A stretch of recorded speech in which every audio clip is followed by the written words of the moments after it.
Jadi sama, pengen mendigitalisasi ya tadi koperasi dan UMKM ke depannya. Kita berharap UMKM atau koperasi ini ya kurang lebih nanti ke depan bisa melek digital lah. Jadi yang digital lah. Jadi mereka juga bisa memasarkan produknya secara online dan lain-lain. Karena masih banyak yang manual lah kurang lebih seperti itu. Sama 145 kita kan butuh roadmap kan. Kita butuh roadmap infrastruktur digital juga. Kita juga berharap Indonesia ini dalam 5 tahun ke depan paling tidak pengguna internet di atas 90%. Kedua, bagaimana tadi kualitas kita kan masih 25 mega per second nih. Kita berharap minimal udah 100 mega per second lah dalam 5 tahun ke depan. 100 Mbps. Betul. Jadi industri juga sehat ya berarti ya. Tadi kan kita udah melakukan langkah-langkah yang akan kita buat dalam beberapa tahun ke depan ya. Bagaimana tadi kualitas kita kan masih 25 mega per second nih. Kita berharap minimal udah 100 mega per second lah dalam 5 tahun ke depan. 100 Mbps. Betul. Jadi industri juga sehat ya berarti ya. Tadi kan kita udah melakukan langkah-langkah yang akan kita buat dalam beberapa tahun ke depan ya.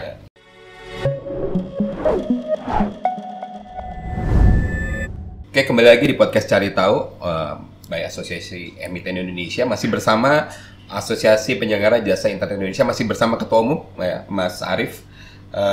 Kita lanjutkan untuk segmen berikutnya, kita bicara inovasi dan juga masa depan internet dan juga implementasinya ya. Nah, kira-kira peran kolaborasi apa nih antara penyedia internet yang possible ya dilakukan antara penyedia internet dengan ekosistem startup ataupun platform digital yang bisa menciptakan justru ekosistem ekonomi yang jauh lebih punya nilai tambah lagi. Kira-kira. Ya, kalau keinginan kita ya. Sebenarnya kita ini yang belum pernah terjadi itu kolaborasi dengan penyedia OTT sebenarnya. Penyedia OTT. Jadi saat ini memang OTT ini kan bisa dibilang trennya seperti ini. Kita lebih mahal bayar OTT dibanding bayar internet sendiri. Sedangkan kita sendiri sebenarnya tidak pernah komplain ke OTT sendiri. Gimana kira-kira komplain? Yang kita komplain kan penyelenggara internetnya sebenarnya. Penyelenggara internetnya, betul.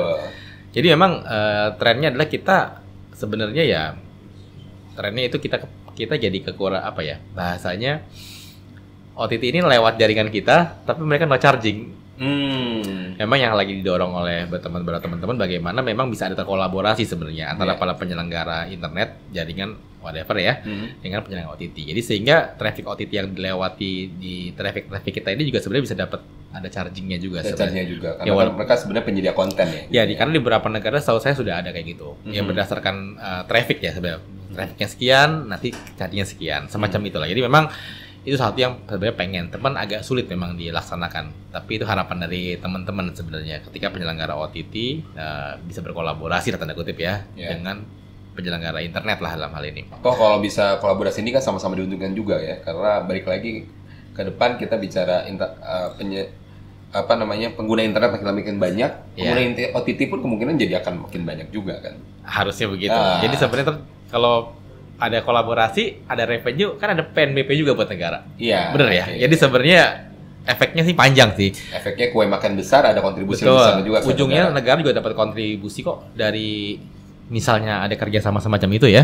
Jadi sebenarnya win-win juga sih buat semuanya, antara penyelenggara dan pemerintah juga dalam hal ini dapat pemasukan tambahan dari PNBP-nya. Harusnya seperti itu.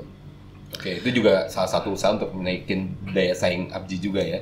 Anggota-anggota ABJI juga tentunya. Betul, pengennya begitu, Ya di luar itu sebenarnya kalau bilang kolaborasi kita ISP ya sebenarnya tadi internet ini kan udah menjadi hanya dasarnya aja kan, hanya jalanannya aja. Banyak kolaborasi dengan berbagai macam platform atau apapun. Jadi sebenarnya sekarang itu lebih ke arah solution sebenarnya ke depan. Kalau hanya jual internet doang rasanya udah hampir nggak ada dagingnya tuh udah nggak terlalu besar ya. Masih ada dagingnya tapi tidak terlalu besar. Jadi memang kebanyakan teman-teman ini membanding layanan-layanan mereka dengan layanan yang ada. Ya mungkin nanti ada layanan cloud juga, ada layanan mungkin layanan solusi-solusi lain yang memang dapat mereka banding atau smart home, IoT dan lain-lain ya. Jadi membanding antara layanan internet jaringan dengan solusi-solusi lah ya macam-macam apapun itu, mau cloud, mau IoT atau mau apa terserah anything. Jadi karena ini untuk meningkatkan value added service juga dari industri. Jadi mereka nggak bisa hanya mengandalkan jualan jaringan semata. Karena pasti dengan kebanyakan dari kompetisi pasti takutnya market jadi kok harga aja yang menjadi patokannya ya. Jadi kebanyakan mereka udah membanding layanan-layanan itu. Menarik ya. Kita bicara sekarang mungkin ada roadmap gede lah dari government ya terkait dengan dukungan digitalisasi UMKM. Nah, kira-kira dari ABJI sendiri udah mulai ada contribute untuk ke arah sana ataupun kolaborasi untuk pengembangan ekosistem UMKM juga atau gimana? Ya kita tahu ya UMKM ini katanya 64 juta atau berapa gitu ya, kalau nggak salah segitu lah ya kurang lebih datanya. Industri yang paling besar sebenarnya. Kita sendiri belum ada langsung sih sebenarnya berhubungan dengan digitalisasi UMKM. Tapi saya dengar program pemerintah untuk digitalisasi UMKM tadi ya. 24 juta UMKM punya internet masing-masing kan, UMKM kuenya gede tuh. go digital kayaknya. Kurang lebih gitu kan katanya ya. Kemarin yang saya dengar memang di teman-teman kita di Pandi juga lagi coba ngobrol dengan Kementerian Koperasi ya kalau nggak salah.